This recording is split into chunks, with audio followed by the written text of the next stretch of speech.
amigas, amigos de Cruce a la Izquierda. Hoy, como siempre, programa de lujo dedicado a Javier Milei. Javier, está bien, te ganaste un programa, ese es tu premio, te ganaste un programa donde sin contemplación vamos a analizar el perfil de lo que anuncia, las líneas que tú has ido marcando a lo largo de tu campaña. Tenemos a Manfred Göring, autor de este libro, Zúmbate aquí, María, La larga depresión de Venezuela, economía política del auge y caída del siglo petrolero.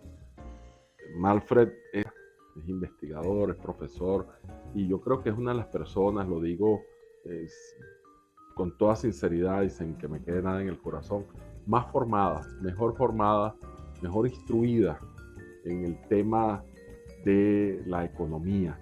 Por eso lo traemos aquí para ustedes. Entonces, bueno, nada, la primera pregunta obligada antes que Javier Vierdó, conductor de este programa que me invita siempre, también lance para Home su interrogante.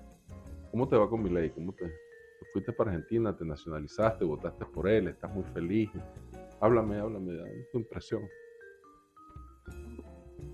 A mí me parece que es un experimento interesante a nivel sociológico, pero las consecuencias sociales van a ser complicadas. En 1918 se reunieron Max Weber y Joseph Schumpeter a discutir en un café, a discutir sobre la Revolución Rusa. Entonces, Joseph Schumpeter era la idea de que por primera vez Marx iba a salir de los libros y se iba a convertir Rusia en un experimento social. Max Weber le lanzó un golpe, se puso muy bravo porque decía que el socialismo en un país autocrático y atrasado económicamente como Rusia solamente iba a ser apilar cadáveres sobre cadáveres. Creo que la predicción de Weber fue bastante reveladora. Me parece que desde el lado schumpeteriano quiero ver qué hacen los anarcocapitalistas gobernando. Quiero ver el gobierno de Ludwig von Mises y Murray Rothbard, pero creo que va a ser muy peligroso. Porque no solamente estamos hablando de una persona con ideas muy raras, sino estamos hablando de una persona dogmática y que realmente psicológicamente no me parece muy estable. Sí. Bueno, ha sido muy puntual y directo, Javier. Tú no te sonrojes. Yo sé que tú, como te llamas Javier, y eres tocayo del nuevo presidente. No, yo me llamo Javier Alfredo. Voy a usar el Alfredo mientras Javier Milei está en el gobierno. Entonces, mi nombre ahora es Alfredo Viardó. ¿Por cuántos años dura Milei? 4 años. Bueno, dura formalmente, no sabemos. Dice que necesita 30 años para volver a Argentina. Además, autócrata. Él dice que Argentina en algún momento fue el país más rico del mundo. Y dice que necesita 30 años para volver a Argentina, el país más rico. Además, autócrata el muchacho, ¿no? Bueno, Manfred, pero es interesante que además Manfred no solamente va a hablar sobre Milei. Vamos a tocar temas como el realismo político, la geopolítica, porque Milei no es, vamos a decir, una gota fuera de un vaso más grande, sino que también se le presentan restricciones muy fuertes en un mundo donde la financiarización ha tomado el volante de la economía mundial y bueno, donde ya China también le dijo que sería muy nefasto que Milei rompiera relaciones con China. Segundo intercambio comercial después de los Estados Unidos-China. Exactamente. Pero Manfred, la pregunta mía es que se anunció ya un ministro de Economía en Argentina, que tú debes conocer un poco, le dicen el Toto Caputo, que fue ministro fracasado con Macri y que tenía serias controversias con Milei.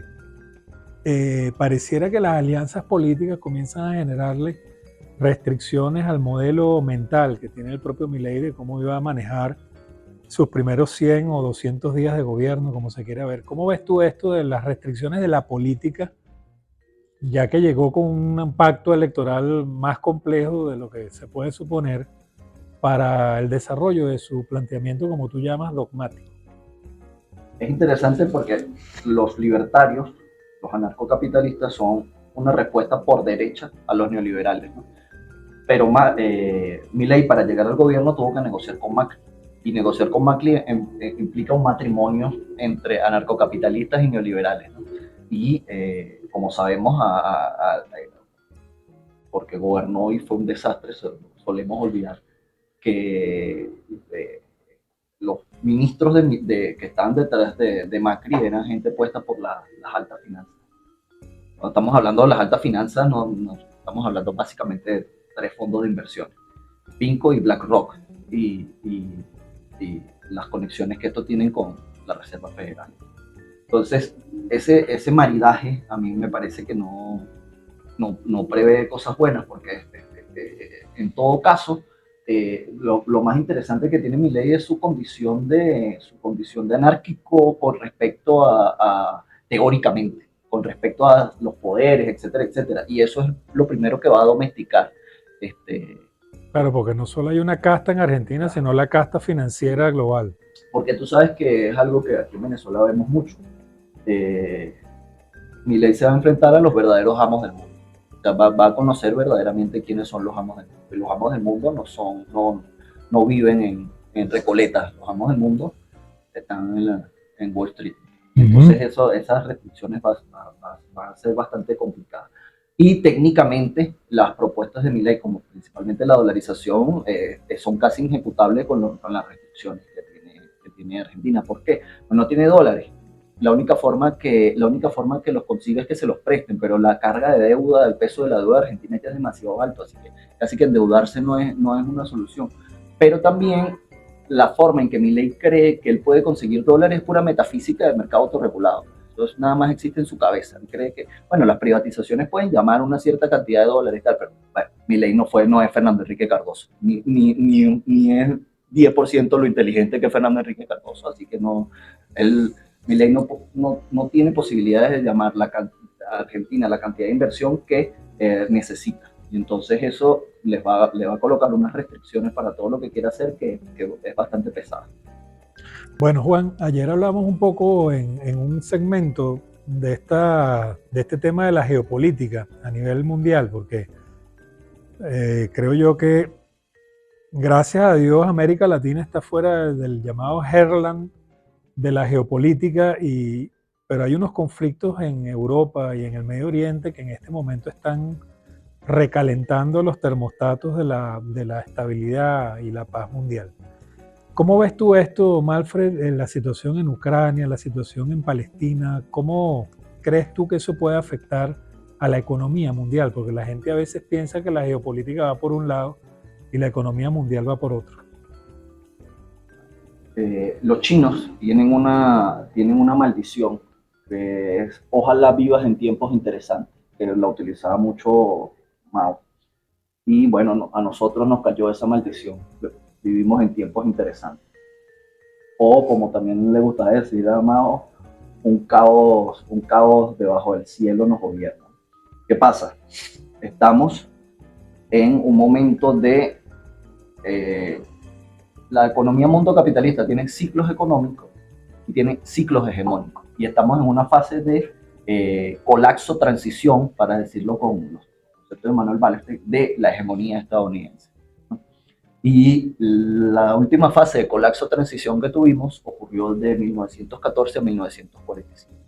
¿Y eso qué quiere decir? Que generalmente las fases de colapso, transición son fases de guerra ampliada en el mundo y de la lucha de una hegemonía declinante por permanecer y la lucha de los sustitutos por construir un nuevo orden mundial. Entonces, ¿qué pasa? Hay ciertas regiones geopolíticas que son neurálgicas en términos geográficos, ¿no? Pero como los realistas consideramos, la geografía no es tan importante, sino lo realmente importante es la acumulación de capital. O sea, el poder en la economía capitalista y la distribución del poder geopolítico está ligado a la capacidad que tienen los países para acumular capital. Y entonces en ese marco estamos así como estamos en una fase de colapso o transición, estamos también en un desplazamiento geográfico del centro de la economía mundo capitalista. Que la economía mundo capitalista nació en el siglo XVI en el Mediterráneo y se expandió a lo Atlántico. Y ahorita estamos en esa transición a Asia Oriental. al Pacífico y hacia el interno. Estados Unidos, la riqueza de Estados Unidos se está desplazando hacia el Pacífico. California y Texas representan alrededor del 50% del Producto Interno Bruto de Estados Unidos. Entonces, ese desplazamiento geográfico es muy interesante, porque ahí no solamente está China, que es el reino medio. Ellos siempre se han concebido como el centro del mundo, sin necesidad de expandirse porque son el centro, ¿no? Pero también está Japón y está India. Y está un país que ha sido absolutamente exitoso en los últimos 40, 50 años acumulando capital, como Corea del Sur. Está Australia, que forma, ya más al lejano, que forma parte del mundo anglosajón. Y está la cuestión taiwanesa, que siempre ha quedado abierta y es una de las cuestiones principales. Pero ¿qué pasa también, Javier? Ahorita acabo de terminar un trabajo que se llama Las consecuencias geopolíticas de la financiarización. Entonces, nosotros ahorita estamos viendo las consecuencias geopolíticas que trajo la contrarrevolución monetarista que se hizo en Estados Unidos a finales de la década de los 70, a principios de la década de los 80. Y ahorita nosotros estamos viendo cuáles son las consecuencias. ¿Cuáles fueron las consecuencias? Básicamente, Estados Unidos contuvo a Japón y la contención de Japón hizo que China saliera adelante. Estados Unidos maniató a Alemania y el maniatar a Alemania implicó que Alemania hiciese que una Rusia periferizada como proveedora de energía renaciera, pero es una Rusia muy débil y es una cuestión que es muy interesante. O sea, una Rusia debilitada, es decir, una Rusia no industrializada, una Rusia que solamente es proveedora de energía, es una bomba de tiempo para la economía mundo capitalista. Porque una de las cuestiones, y Manuel Barrett la llama la semiperiferia por excelencia, una de las cuestiones fundamentales de la historia del sistema mundo moderno es que el país más grande territorialmente del sistema mundo siempre ha luchado por encumbrarse y nunca ha podido. Pero desde la década de los 70, Rusia ha habido un proceso de periferización. Y ese proceso de periferización tiene consecuencias. O sea, hoy Rusia es mucho más débil que lo que era la Rusia de finales del siglo XIX, cuando los zares, y digamos la Rusia de 1945 con Stalin. Al mismo tiempo, desde que Rusia y China tienen relaciones, China nunca ha sido tan fuerte. Entonces, Japón sigue siendo fuerte, creemos que no. Japón tiene debilidades inmanentes, pero Japón es un país muy fuerte. Entonces, Brasil se hizo pequeño, entonces, en el sentido geopolítico. Al final del último gobierno de Lula, Brasil parecía que se estaba encumbrando. Y con Dilma y Bolsonaro y todo el tema político interno, Brasil se hizo pequeño. Entonces, que países tan grandes, semiperiferia, y países tan importantes para el sistema mundo estén en conflicto y estén como en transiciones, es un indicador de que estamos precisamente en un proceso de transición de dimensiones histórico-mundiales. Está bien, vamos a identificar a nuestro proveedor del sistema, nuestra plataforma InfoTV, y regresamos ya con Manfred Göring, Javier Viardó y quien le habla, Gabriel Alfredo. Alfredo Viardó, por ahora. Y Juan Barreto, este servidor, María y Wilfredo en los controles. Ya venimos. Gracias a nuestros lectores y seguidores, crecimos, seguimos creciendo.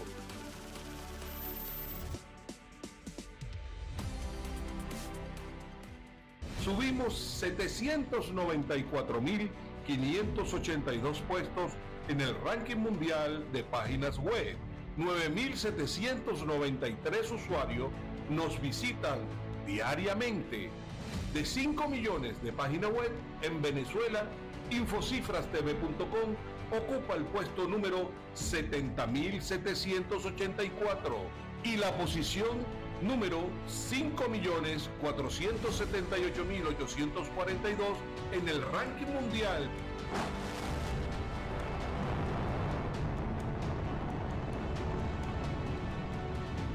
Seguimos creciendo. En Infocifras TV, ¡vamos para arriba!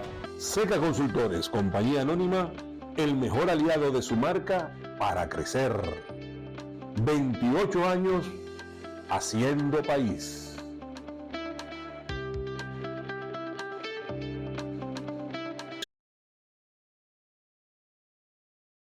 Yo lo vengo siguiendo desde los años 50 cuando él tenía su orquesta.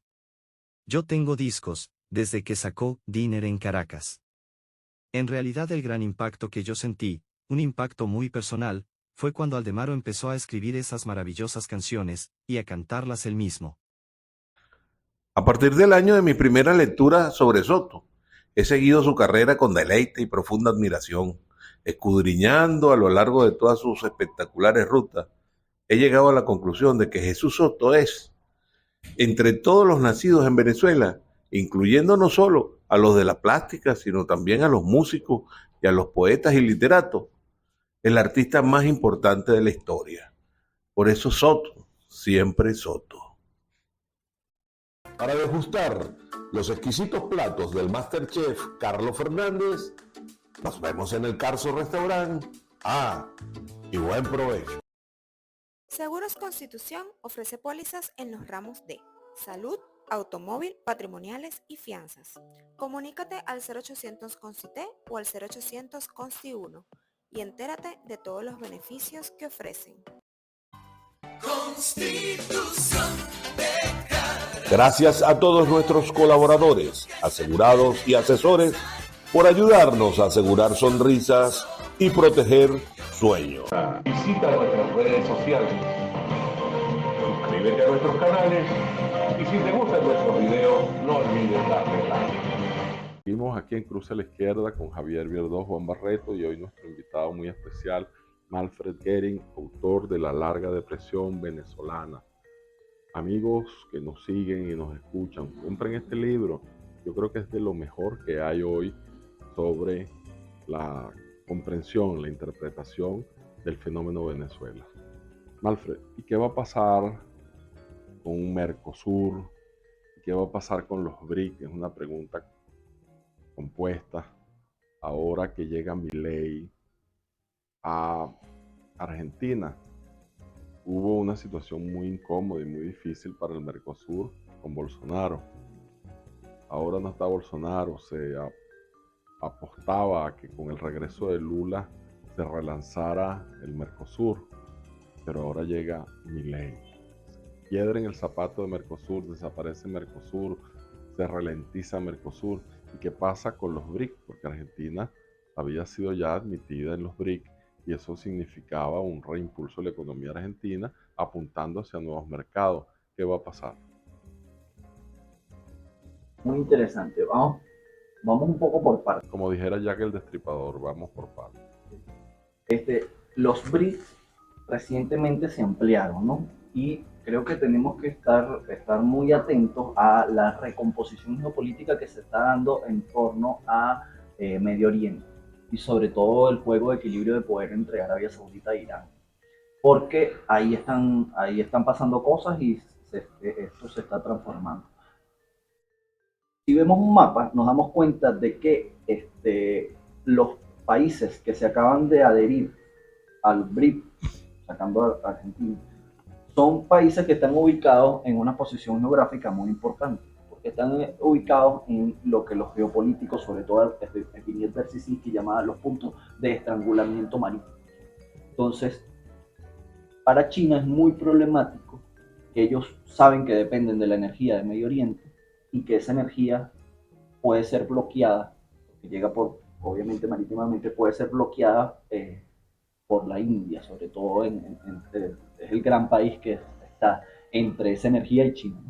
Y como sabemos, Estados Unidos tiene la estrategia de Asia-Pacífico, que es tratar de balancear el equilibrio de poder en la región, haciendo una alianza con India y Japón contra China y Australia, ¿no? Entonces, este reciente movimiento de los BRICS fue muy interesante por eso, por mera geopolítica y esta cuestión de los puntos de estrangulamiento marítimo, ¿no? Y el tema de la energía, porque parece que un socio principal de Estados Unidos históricamente, que es la Casa de Saud, la monarquía gobernante en Arabia Saudita, está intentando tantear, intentando salirse un poco del control de Estados Unidos. Y esto es bastante interesante. Por el otro lado, la cuestión argentina si interesa en algún sitio es en Brasil. ¿Por qué? Porque Brasil exporta mucho a Argentina. O sea, el componente de Argentina en el mercado exterior brasileño es mucho. Y los chinos son los principales compradores de granos de Argentina. Exactamente. Entonces, la economía argentina se ha vuelto pequeña, no es una economía tan grande. Argentina ya no significa para América Latina lo que significaba en los 40 en términos de tamaño de su economía, etcétera, pero para Brasil sí es un componente importante. Y por lo que en Itamaraty deben estar bastante a la expectativa y un poco preocupados para ver para dónde coge la crisis argentina, ¿no? Pero por otra parte, Brasil el ministro de Economía de Brasil, Fernando Haddad, está realizando un milagro económico. Hizo una reforma fiscal que fue raramente aceptada por todo el empresariado. El Brasil está creciendo a tasas importantes en un mundo que está básicamente en una recesión técnica. Lo digo de esta forma porque, o sea, visto como un todo, la economía mundial creciendo a 1.5-2% no significan mayores niveles de crecimiento, ¿no? Entonces, están pasando cosas que son, o sea, estamos en proceso de algo, no hay nada consolidado, todas esas tendencias son muy reversibles, pero ¿qué es lo importante para América Latina? Lo importante para América Latina es el tema de la pérdida de importancia y de relevancia en la economía mundo capitalista, porque América Latina a partir de la década de los 80 se ha desindustrializado y ha perdido en términos relativos mucha importancia en la división internacional del trabajo. Entonces básicamente tenemos en toda América Latina el mismo cuadro de economía muy informales, exportadoras de materias primas y uno que otro estallido social de vez en cuando a través del péndulo de Polanyi. La sociedad se protege, el libre mercado, la sociedad se protege, el libre mercado. Malfred, de este péndulo también que se está dando en América Latina, yo lo llamo una refriega entre gobiernos progresistas y gobiernos de derecha. Noboa en Ecuador,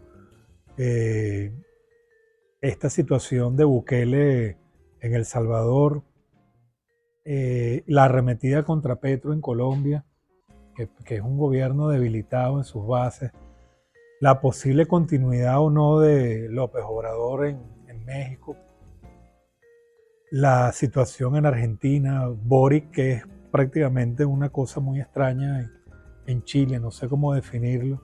¿Hacia dónde va el corrimiento, hacia la derecha o hacia la izquierda de América Latina? ¿Cómo lo ves tú en estos próximos 5 o 10 años? Como un pulso, ¿no?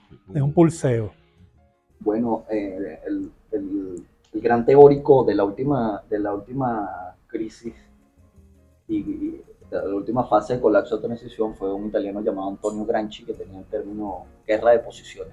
Yo creo que básicamente en América Latina estamos viviendo una guerra de posiciones y una incapacidad absoluta para una victoria definitiva, ¿no? Entonces, por ejemplo, el caso de Colombia es bastante interesante porque en Colombia vemos cómo esta cuestión que también decía Gramsci, cómo las posiciones ocupadas en la sociedad civil pueden ser muy importantes cuando tú no tienes apoyo social. Entonces tenemos una oligarquía que no tiene tanto apoyo social como él cree, pero desde la clase política, es decir, desde el Congreso, desde el Senado, etcétera, y desde los medios de comunicación y desde la sociedad civil organizada, los gremios, etcétera, etcétera, resiste al gobierno que parece que cuenta con menos apoyo que el que realmente cuenta, ¿no? Entonces, el caso colombiano es interesante porque vemos que es un gobierno que quiso avanzar muy rápidamente con reformas muy estructurales y trascendentales y rápidamente encalló, ¿no? Entonces, la única reforma que fue aplicada fue la reforma fiscal, pero la reforma de la salud encalló porque empezó a tocar intereses. Y esa guerra de posiciones se puso más álgida, ¿no? El caso de Brasil. Antes de que hables de Brasil, y disculpa que te interrumpa, me mencionaste en un correo hace poco el tema de la decisión de la Corte Suprema en Colombia con relación al tema petrolero, Juan, que es interesante cómo ellos prácticamente modificaron la percepción que tenemos en Venezuela de la regalía petrolera y la convirtieron en un asunto fiscal. Una opinión sobre eso rapidito para entender ese cambio, Malfa. Eso es muy importante para Venezuela. ¿Por qué? Porque la renta no es un impuesto. Y eso en Venezuela lo dejó establecido Gomercindo Torres. La renta no es un impuesto. El impuesto es un derecho de cobro como soberano. La renta es un derecho de cobro como propietario. Son dos cosas radicalmente distintas. La Corte Suprema, el primer ministro de Hacienda de Gustavo Petro, José Antonio Campo, creo que el economista más importante que existe en América Latina en este momento, avanzó en que las empresas petroleras le paguen al Estado colombiano como propietario del recurso renta. Ellos impusieron una demanda ante las empresas, pusieron una demanda ante la Corte Suprema, y la Corte Suprema dijo que echó para atrás esa decisión, por lo tanto echó para atrás en gran medida la reforma fiscal, y dijo que básicamente el argumento de que la renta, es decir, lo que se le paga al Estado en tanto que propietario, es lo mismo que un impuesto, es decir, es un cobro como soberano. O sea, Y no se son transaron a favor de las claro, transnacionales. entonces, y no son lo mismo, pero básicamente eso lo que refleja es que el recurso natural no es de nadie, es que el recurso natural es de quien lo explota, ¿no? Y no, en Colombia como en Venezuela el recurso natural es del Estado. Y el Estado cobra un impuesto. Entonces el nombre regalía se presta para confusiones, porque la regalía es la forma en que el rentista cobra su derecho de propietario, su beneficio en tanto que propietario. O sea, Ariel Rodríguez Araque estableció una distinción bastante interesante sobre este punto, que es que, por ejemplo, en el caso venezolano, una cosa es lo que hace el Estado en tanto soberano. El Estado capitalista, el Estado venezolano es un Estado que cobra impuestos como todos los Estados. Pero otra cosa es lo que hace el Estado como propietario de recursos naturales. Entonces ahí el Estado funciona hacia la economía como una agencia de acumulación privada, Sí, que bueno, cobra por lo que es de su propiedad. bueno, Macri, tú, Milei, ya creo que con ustedes fue demasiado, fue suficiente, y Manfred Goering los puso en su lugar. Ahora vamos al negro, pero cuando regresemos vamos a hablar de Venezuela. Yo voy a dejar una pregunta en el aire, Javier, a ver si formulas alguna respuesta. La liberación de las sanciones, la flexibilización de las sanciones en Venezuela ha traído como consecuencia una expectativa positiva. Quisiera que me hablaras un poquito de eso, si eso apunta hacia una recuperación económica, si de verdad Venezuela va a entrar en un ciclo de crecimiento, o se va a crear una burbuja, o eso no va a servir para nada. En fin, apertura y licencias, apertura y relajamiento de las sanciones, ¿no? ¿Cómo vislumbras eso y qué viene para Venezuela? No se vayan, porque ahora viene la respuesta de qué nos va a pasar a nosotros. Gracias a nuestros lectores y seguidores, crecimos, seguimos creciendo.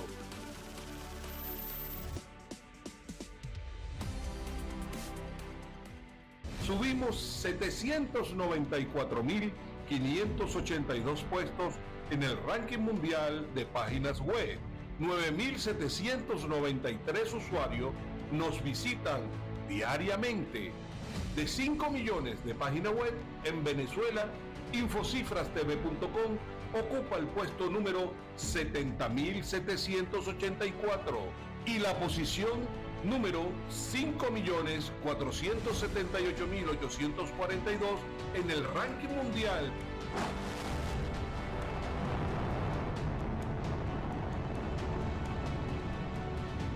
Seguimos creciendo. En Infocifras TV, ¡vamos para arriba! Seca Consultores, compañía anónima, el mejor aliado de su marca para crecer. 28 años haciendo país.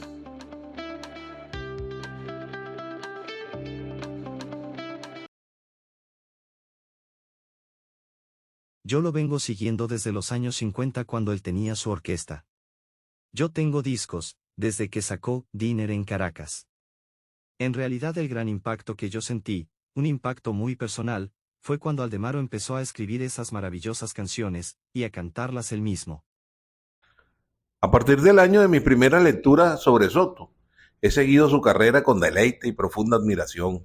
Escudriñando a lo largo de todas sus espectaculares rutas, he llegado a la conclusión de que Jesús Soto es, entre todos los nacidos en Venezuela, incluyendo no solo a los de la plástica, sino también a los músicos y a los poetas y literatos, el artista más importante de la historia. Por eso Soto, siempre Soto.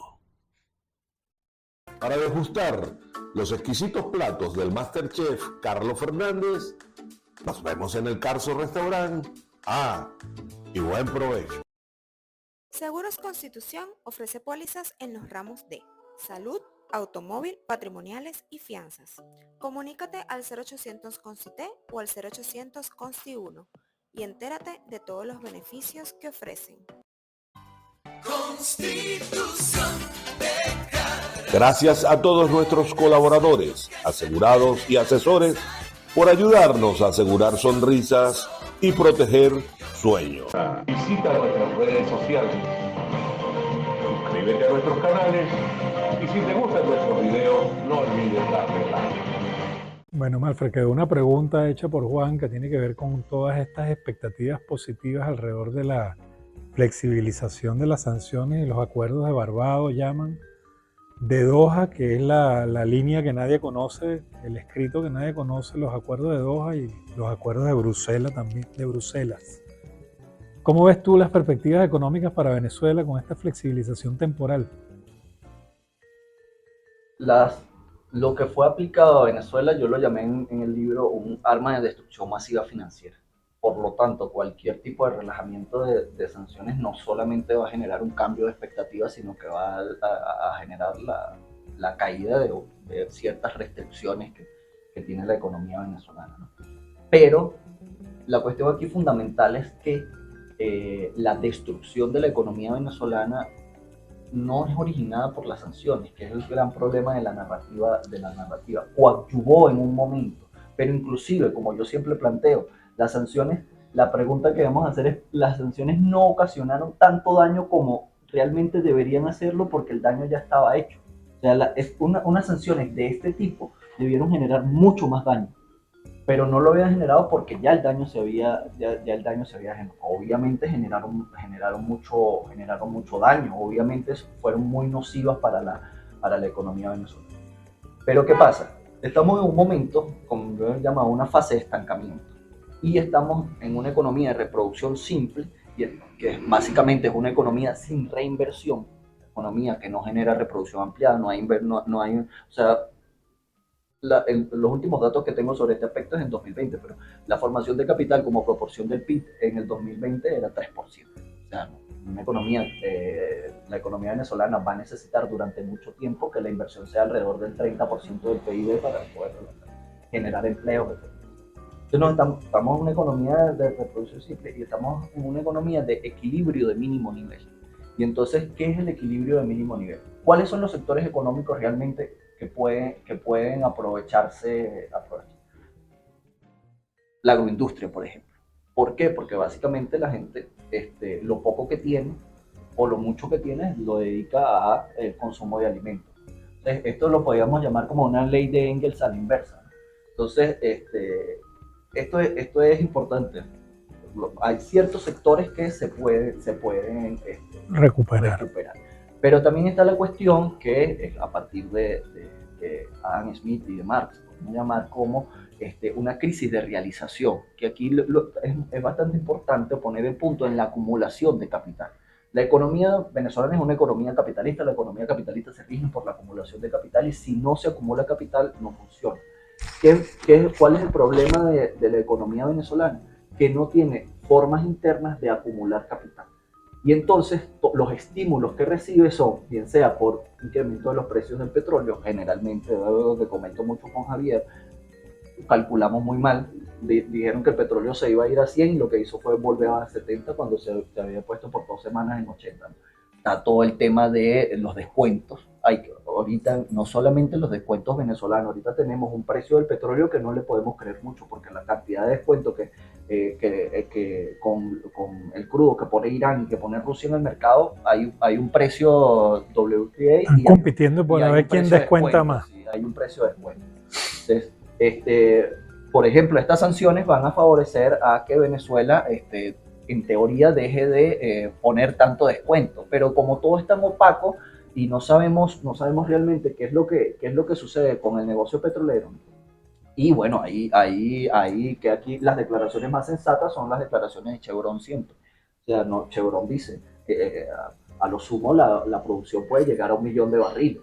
El precio puede que aumente $10 el año que viene. Pero entonces hay cuestiones que nos ponen los pies sobre la tierra y que nos hacen enfrentarnos contra los comentaristas de oficio de que dicen, no, la restricción de las sanciones implica que la economía venezolana va a crecer 8 o 10% el año que viene.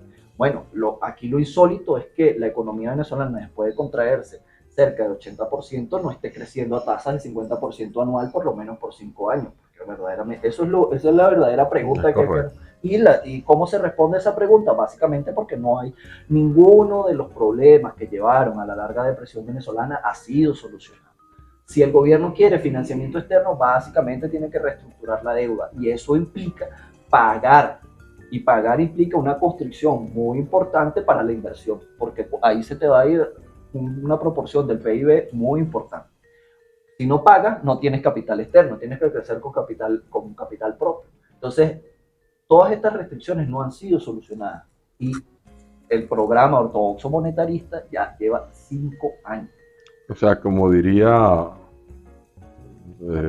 ¿quién? Jesucristo, Aristóteles, Carlos Marx, en alemán está trancado el serrucho, ¿no? Claro, porque aquí eso es bastante importante, Juan, porque el problema es que el gobierno se metió en una política que no tiene vuelta atrás. ¿Por qué? Porque cuando no hay posibilidad de normalización monetaria, cuando el gobierno baje los encajes legales para intentar que la economía tenga algunos niveles de normalización monetaria, va a reventar la inflación. Porque si no hay inversión, si no hay posibilidad de colocar el capital para que el capital se reproduzca, ese capital va a ir a la adquisición de divisas, va a aumentar el tipo de cambio y el tipo de cambio está absolutamente correlacionado con los precios y va a reventar la inflación. El problema es que decimos, o la sociedad se pregunta o lo discutimos como en términos muy abstractos. La cuestión es cómo nosotros no estamos discutiendo los costos humanos de este tipo de políticas. ¿Por qué discutimos sobre las sanciones y no discutimos que este tipo de políticas, la política de ortodoxo monetarista implantada a partir de 2018 es una política de producir migrantes, de producir exportación de fuerza de trabajo? ¿Por qué? Porque es una política que aniquila el empleo, pero no nos estamos preguntando sobre el empleo. El empleo en Venezuela no es un tema. La inversión en Venezuela no es un tema. Parece que la única variable macroeconómica importante es la inflación. Y sin embargo tenemos unos niveles de inflación con un programa extremadamente ortodoxo, tenemos unos niveles de inflación penosos. Tenemos la inflación más alta del mundo. Entonces, lo que tenemos que hacer es, lo que tiene que discutir la sociedad venezolana es el tema de inversión y empleo. Esos son los dos pilares fundamentales de una política económica para salir de este atolladero en el cual el programa ortodoxo monetarista nos metió y es demasiado doloroso salir de él. Mira, Malfred, tenemos algo de tiempo, María. Hablando un poco de inversión y empleo en un año que aparentemente el año 2024 y 2025 van a ser electorales. ¿Cómo ves tú esta relación entre por dónde van los políticos caminando con la agenda de propuestas y promesas para el año 2024 y 2025 y además con este temita que tenemos ahora del conflicto territorial con Guyana? ¿Y por dónde va la economía? Si, por ejemplo, hay un tema que conecta lo económico y lo político que son las llamadas inhabilitaciones. Hay como unos plazos que están fijando por allí, unos compromisos del Acuerdo de Barbados que algunos interpretan que tiene que ver con las inhabilitaciones y que uno ni en la letra pequeña uno lo observa, pero de todos modos, ¿cómo ves tú que camina la economía y la política, cuando sabemos que generalmente los gobiernos en contextos electorales se vuelven también medio irresponsables con el gasto y con las promesas?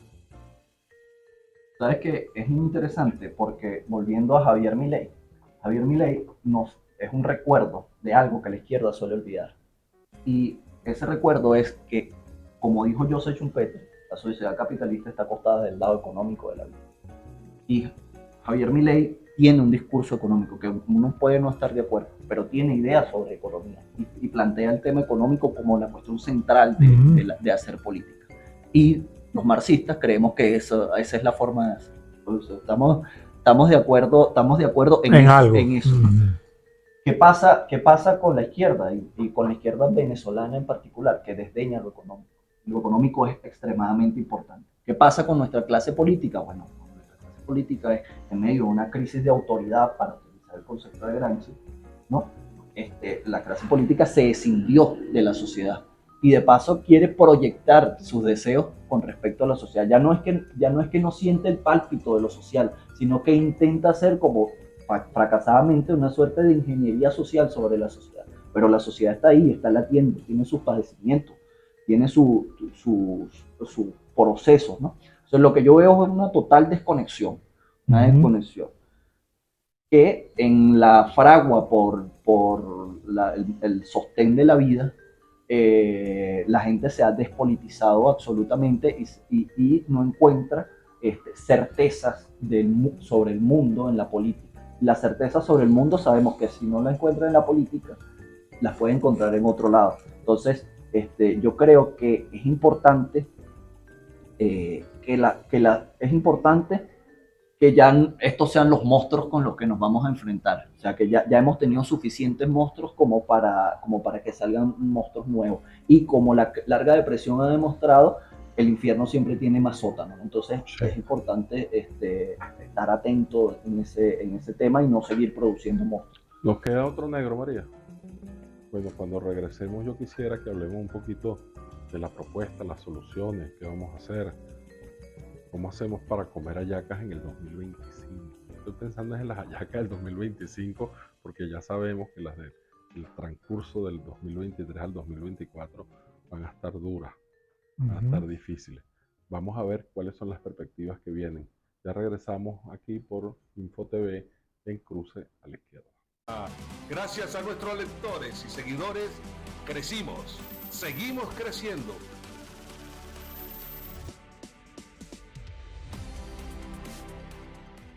Subimos 794.582 puestos en el ranking mundial de páginas web.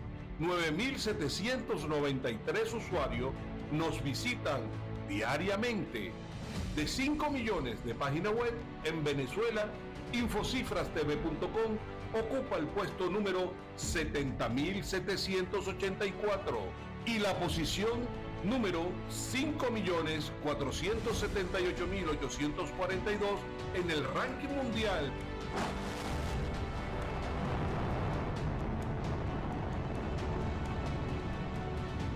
Seguimos creciendo. En Infocifras TV, ¡vamos para arriba! Seca Consultores, compañía anónima, el mejor aliado de su marca para crecer. 28 años haciendo país.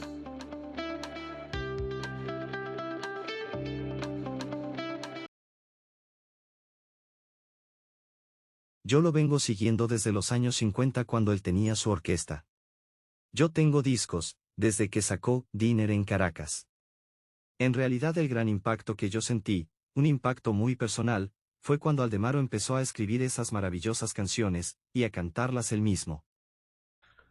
A partir del año de mi primera lectura sobre Soto, he seguido su carrera con deleite y profunda admiración, escudriñando a lo largo de todas sus espectaculares rutas.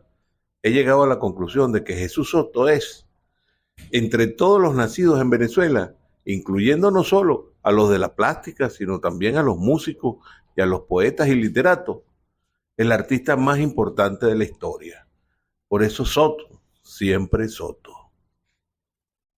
Para degustar los exquisitos platos del MasterChef Carlos Fernández, Nos vemos en el Carso Restaurant. Y buen provecho. Seguros Constitución ofrece pólizas en los ramos de salud, automóvil, patrimoniales y fianzas. Comunícate al 0800 CONCITE o al 0800 CONSTI 1 y entérate de todos los beneficios que ofrecen. Constitución de Caracas. Gracias a todos nuestros colaboradores, asegurados y asesores por ayudarnos a asegurar sonrisas y proteger sueños. Visita nuestras redes sociales, suscríbete a nuestros canales y si te gustan nuestros videos, no olvides darle like. Malfred, acabas de mencionar el término crisis de autoridad, que yo lo traduzco como crisis de representación política.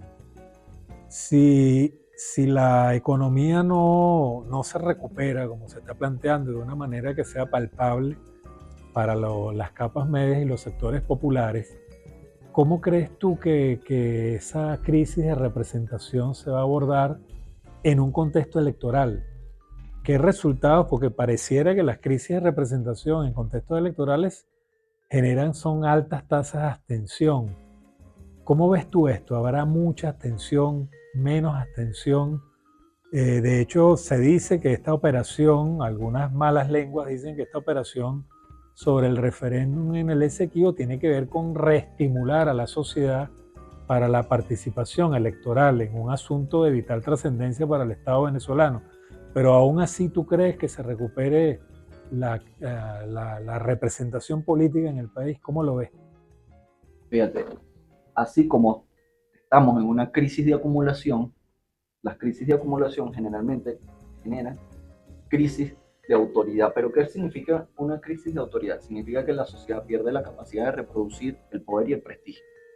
Es decir, que no hay en la sociedad quien diga debemos ir por acá, esta es la mejor forma de hacer las cosas, esto está bien, esto es la moral, esto es el futuro, y entonces esa disolución de la certeza es al final del día la crisis de representación, ¿no? Y ¿qué es lo que pasa? Yo no fetichizo lo electoral. ¿Por qué? Porque lo electoral puede ser un gran mecanismo para que la sociedad reproduzca la autoridad de una forma democrática en el sentido sustantivo de la palabra, o puede ser un distractor, un mecanismo de manejo de la sociedad, claro, sin atender lo social. O se renueva la legitimidad o se afianza el control. Entonces, ¿qué pasa? Que con lo que yo no congenio con muchos liberales que lo fetichizan la cuestión formal como algo sustantivo, ¿no? Yo creo que lo formal es esencial en sí mismo y es extremadamente importante, pero hay que escuchar los latidos de la sociedad. Bueno, los latidos de la sociedad me parece que lo que habla es de un estado cínico. Un estado cínico que a algunos se les oye, son más estridentes, o sea, porque si la clase política emite un discurso cínico, es muy evidente, pero la sociedad también se vuelve cínica. La sociedad se vuelve cínica cuando el padre cree que no es importante llevar a su hijo a la escuela, que no es importante estudiar en la universidad, que no es importante para decirlo en términos de Nietzsche, la disolución de todos los valores. Se vacía de referentes. Se vacía de referentes y no hay una estructura moral del bien y el mal, etc.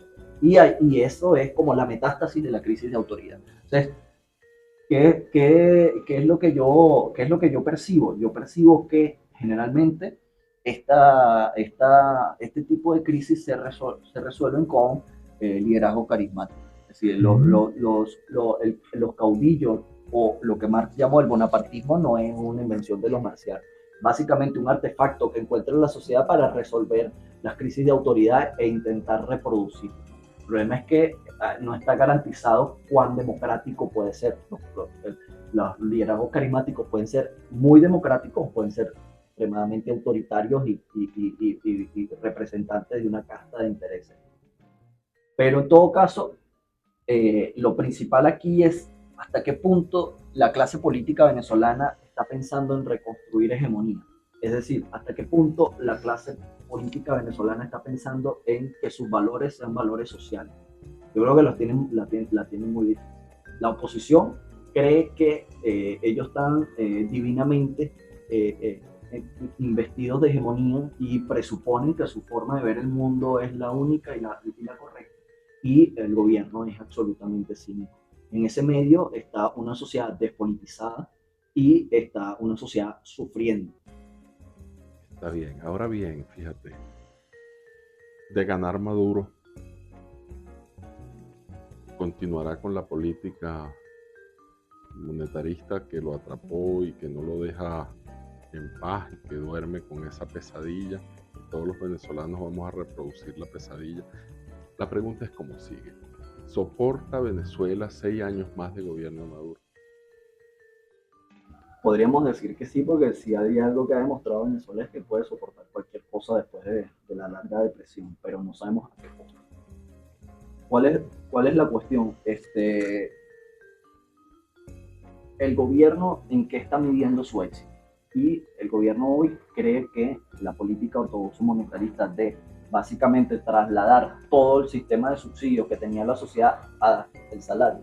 Es decir, los trabajadores están subsidiando a toda la economía del país, porque al final del día no hay almuerzo gratis y alguien lo paga. ¿Quién están pagando eso? Los trabajadores, la maestra que cobra $4, el policía que cobra $70, en una economía que es absolutamente darwinista, ¿no? Y entonces yo creo que el gobierno se debate entre creer que lo que han hecho ha tenido un éxito relativo y también sopesan que el costo de salir de la trampa en la que se metieron es muy alto.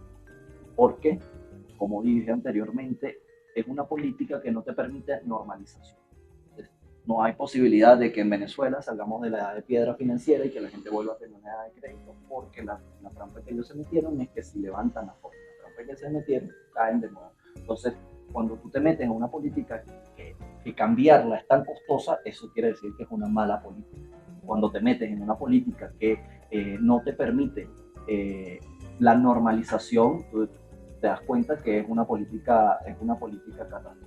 Entonces no me atrevería a disertar sobre un próximo gobierno de Maduro, pero sí me atrevería a decir que el gobierno está convencido de que el costo que están pagando los venezolanos en términos de empleo, en términos de alimentación, etcétera, y si va a continuar con la represión salarial, por lo menos hasta el primer trimestre del año que viene, y no creo que haya un cambio drástico.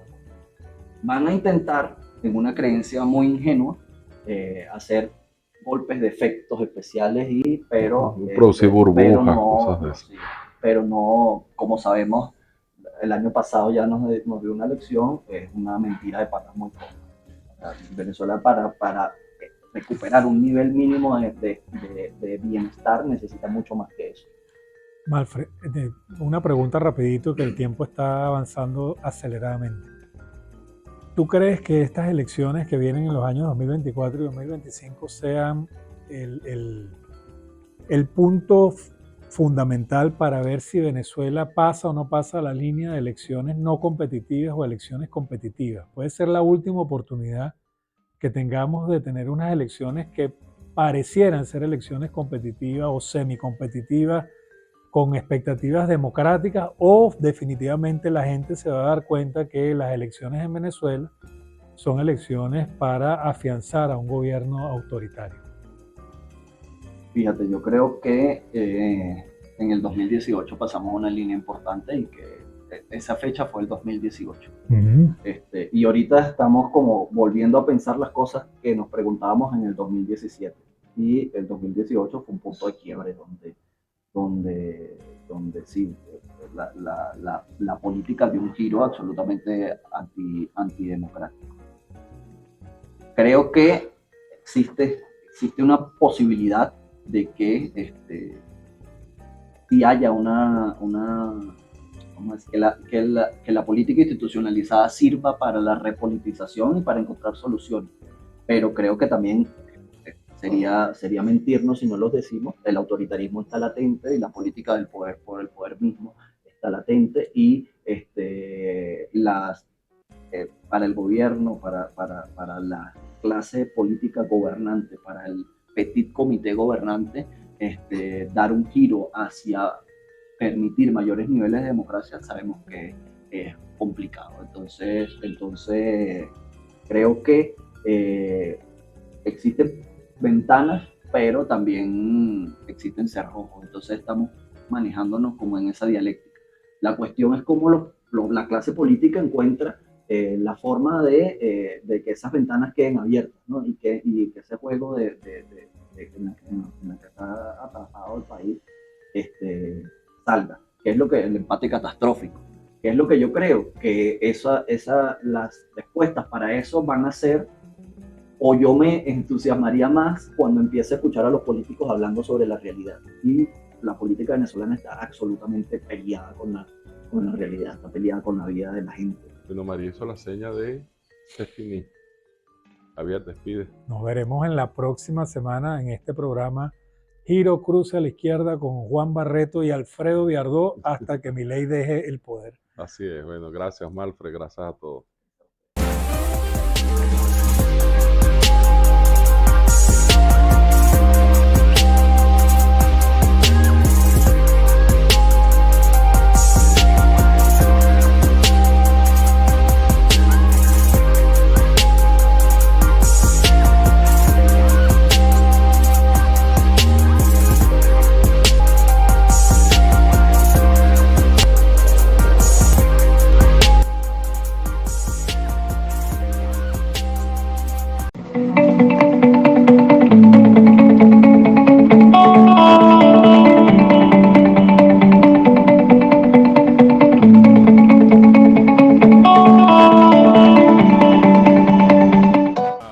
Gracias a nuestros lectores y seguidores, crecimos, seguimos creciendo.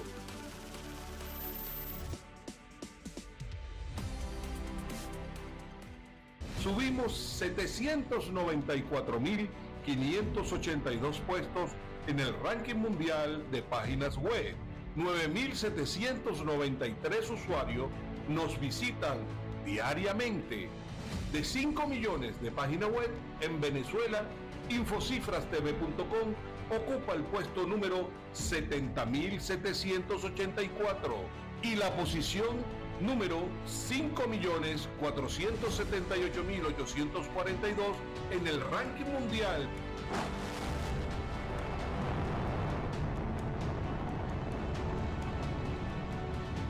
Seguimos creciendo. En Infocifras TV, ¡vamos para arriba! Seca Consultores, compañía anónima, el mejor aliado de su marca para crecer. 28 años haciendo país.